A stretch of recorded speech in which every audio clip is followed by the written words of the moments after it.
My name is Hallee Meltzer, and I'm from Miami, Florida.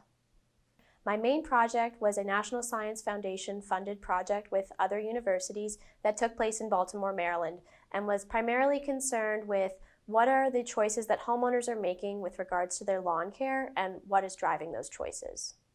Lawn care practices can affect the watershed, particularly in Baltimore, because many homes are on streams that connect into the Chesapeake Bay watershed, which means that chemicals that homeowners are putting on their lawns can wash into the streams and thus the bay, which affects wildlife like fish. It can cause fish die-offs and algal blooms. It can also affect the drinking water supply because the Chesapeake Bay provides drinking water for many of the homes.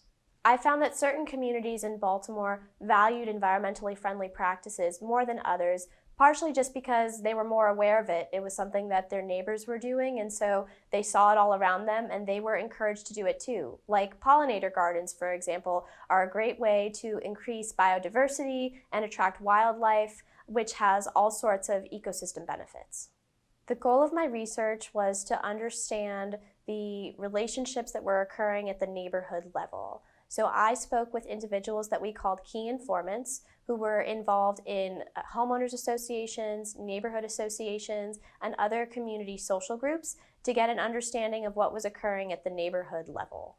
So the results demonstrated that communities matter. Things like community identity, your neighbors, peer pressure can all influence the lawn care choices that individuals are making, which can translate to local policy options with how leaders may communicate with individual communities. I really enjoy that I get to interact with people in the community and specifically find out what's important to them. I think that our work, all of our work at CES is important because it's looking at the social dynamics and not just hard science like chemistry and biology. And in order to have successful results with policy, it's necessary to incorporate social science.